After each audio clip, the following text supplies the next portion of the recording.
Yes, that's right. But working meanwhile that long in football, they know. So game is just done when the referee blows the whistle, and when you're just one goal up, then you know. So everything can happen during the game, and of course, we're able to gain at least 1 point under our belt. But when you got the equalizer that late in the game, also like out of such a strange decision situation again, then it feels a bit like a loss today, without any doubt. Do you think VAR got it right with their goal? I don't want to comment anymore about VAR. So at least what I've learned during this season is that each and every VAR decision went against us, and it doesn't go in our direction. And I knew exactly. So this moment they would find one moment when they can paint a little nice line, when they find that the player is not onside. If I'm really honest, it feels strange when I compare the last two games. Our goal in the last game against Tottenham was disallowed, and without any doubt, Timo Pukki started this one yard further away than the opponent. But they found anyhow one moment when perhaps the outside of his shoulder was closer to the goal than a part of the opponent's body. And today it feels like the player is 1 yard closer to the goal than Christoph Zimmermann, but they found a moment when they could put a little line when Christoph's toe-nail was perhaps even a bit closer than the part of the body of the opponent. Listen, if you can guarantee that the line is exactly drawn in this moment when the ball leaves the foot, we have to accept this, because then you can say, okay, it's fair, it's correct. I'm just not really sure if you can guarantee this, and a small situation could make an unbelievable difference. If you would have shown the scene with Timo, not to our supporters, really to neutral supporters, and you ask them if it's offside or onside, 100 times you will get the answer onside, because he starts 1 yard further away, and today the other way around, because the striker is 1 yard closer to the goal. I think in one of the cases, people would say it's offside. But anyhow, when you can guarantee that exactly in the moment when the ball leaves the foot of the player, you can draw the line, then I have to accept this. I'm just not sure if it's really exactly the right moment. And also, the Palace players didn't actually complain, did they? They didn't say no, ref, it's on. They seem to accept the fact that... because I think each and everyone in the stadium, even the referee and the linesman, saw, okay, the striker is closer to the goal. But to be honest, if it's really guaranteed that in this moment, Christoph's toe-nail, exactly in the moment when the ball leaves the foot of the striker, I have to accept this, because then it's anyhow fair and the rules are right. I'm just not sure if they put exactly the right line exactly in the right moment. I'm not sure if they can guarantee this. If they can do this, I will accept this. I'm just not convinced and not sure that's exactly in the right moment, because otherwise it's more like a subjective meaning and finding anyhow a moment when they can put a line and it's offside or onside, and I'm not sure about this. What about the performance of your side today? What would you say about that? The only thing I can criticize is that we didn't score a second goal, if I'm honest, because I think we had a fantastic start into the game against Crystal Palace. It's always difficult to go in lead because they are well structured. They are really unbelievable solid side, and we were able to do this with a fantastic team goal, and in the end a cool finish of Chad Cantwell. And I think our game management after this was fantastic, because we were unbelievable solid in defending, but we were also trying to score a second goal out of counters, but also out of possession. I think it was exactly the right mix that you have to do, because Crystal Palace with Ayew, with Zaha, they have unbelievable quality in the offense, and you have to be unbelievable solid in defending, and we were during the whole game.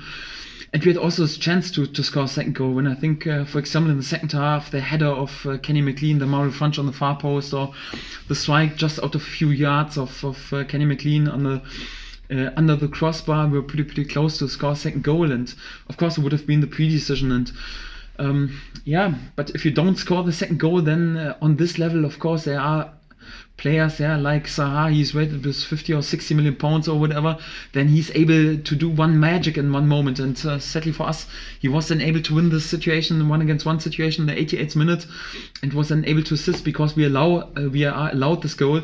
We have to accept this. So I think the game management was fantastic, was just an unbelievable unlucky outcome, and the only problem was that we weren't able to gain the second goal. I think the last 5 games now you've led at half time. but you've only taken 3 points from those matches. Is that a coincidence, or do you think there's some common issue here? No coincidence. Nothing in football is coincidence. So when I think about the last games, they were, if I'm honest, really strange. Our decisions against us. So yeah, when you just think about the last 2 games, I would say so. It's more like it costs a bit 4 points. If it's correct, if it's fair, I have to accept this. If not, it's I think questionable. And on the other hand, you have to say on this level, yeah, we're facing opponents, yeah, like Tottenham in the last game, or like, for example, today Crystal Palace with Zaha. On this level, they have the quality. The players have the quality to do something magic, even although they are back. And if you're not 2 or 3 goals up, then there's always a danger that a opponent like Tottenham or like today Crystal Palace can come back. And yeah, sadly for us, they were able to manage this. Yeah, of course, to be honest, we are always self-critical, and we speak about, okay, what could we do better? But when I judge this equalizer, 2 or 3 times we were pretty close to clear the ball. But anyhow, so they 2 or 3 times a bit lucky. They won the second ball, and they were then able to switch a play. And yeah, Zaha had a 1-against-1 situation in the box, and it's difficult to defend. Yeah, of course, we can perhaps defend it better, but the quality of Zaha is also unbelievable. And on this level, you have to be unbelievable, switch on in each every minute. Although then sometimes you can lose your winning position. Daniel, to take that a step further, that's 1 win in 16. How do you turn this round now? Because you know you need a big second half of the season. Yes, exactly. So for that, yeah, we had a big chance today to gain 3 points. It would have been a massive step, yeah, because we would have started the first 2 games in the second half of the season with 4 points against Tottenham and Crystal Palace. It would have been a massive start. So right now, just 2 points.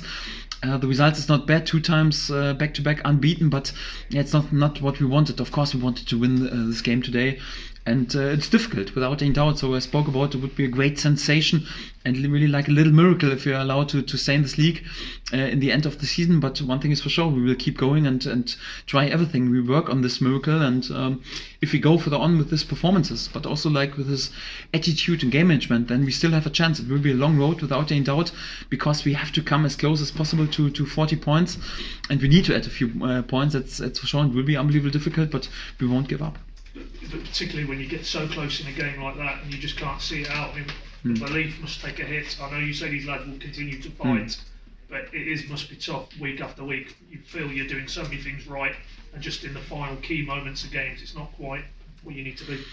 Yes, exactly. So that's of course drying and annoying, and also like when you have to handle a situation that you could complain about really unbelievable injury crisis or unbelievable VAR decisions against us. It's even more drying. It's difficult, but there's no other option. So there's no option. We say, okay, we raise the white flag, we give up right now, and we go immediately right now for January back in the championship. No, so we worked so hard, to be allowed to play on this level, and as long as there is a chance, this players will work their socks off in order to create a little miracle. Of course, it's disappointing then when we are not able to win such a game like today, where the game management is fantastic, where performance is really good, and where we are so close to win such a game. But if I'm honest, that's football, yeah? And we have to accept this and to go further on, and don't lose our nerves, don't lose the belief, and we will go further on. Just a couple on the lineup tonight. There was no Dennis Shabeni, had a minor on the bench. Was that tactical, or was there a bit of an injury issue? No, it was an injury situation. So Dennis was mooning a bit about back pain after last game, and for that we had to leave him out. So Josip Drmic is not ready to start again, and for that there was a chance today, first time for Adam Eiler then to be in the squad, and not in the squad, but the first time then also on the pitch. And yeah, congratulations to him. It's also a bit a sign of our way to work with unbelievable young players. And I think he looked pretty sharp when he came in. And no Ralph Farman, I should have asked you after the other game, because he was named in the lineup and he looked like he did something in the warm-up. Is there an injury there? Exactly, I didn't want to moon too much about our injuries or use this as an excuse, but it was also a bit tricky before the last game. He injured himself during the warm-up before the game, and for that we had to take Michael McGovern into the squad, and the same today. So it's a little minor muscle injury and a few problems with his capsula. So it's not too bad. I expect him to be back at least. The physios and doctors say 10 to 14 days till he's out. Right now he is already 5 or 6 days out. I expect him to be back perhaps already for Old Trafford or perhaps a week after. So I don't know what is that? You say muscular, that back leg? No, it's a minor muscle injury in the lower part of his hamstring, and it's connected with a capsular injury anyhow. So, but just a minor thing, and more like a bit like an old injury. But yeah, it was a bit renewed during the warm up before the last game. For that, he was then the last game, and also today not in the starting lineup, but he won't also be available for the Preston game in the FA Cup. Just ask you one more, because there's been a little bit of speculation the last few days. Maybe Patrick Roberts, it might have reached a point where you and Man City and the player might look to end the loan. Talking might go to Middlesbrough. Where are we with that? Yes, I don't want to speculate after the game right now too much about personal terms, but yeah, it's genuine. It's a transfer window, and of course we can do something. And yeah, it's also important right now. So during January, so without speaking about anything, that a player who is perhaps not overly happy with his minutes or whatever, and wants to do something else. Yeah, it's also like we are open-minded, and we allow this also in this moments, because in general, so we just want to have players who are really unbelievably greedy to go for the on, to work on this miracle. For that, yeah, it's possible that players will leave us, and it's also no miracle that, for example, Patrick is not overly happy with his game minutes, without any doubt. But it's also due to a really good shape of Emi Buendia, who is back in shape. I think today another really good performance. Todd Cantwell again with a goal today. It's sometimes even difficult to leave Only Hernandez with his pace and his ability out. And if you're honest, so Patrick was more or less like the fourth choice on the winger position, and it's not what he wants. And it could be that there is business with him in the next days. But yeah, let's see how the next hours and the next days will develop.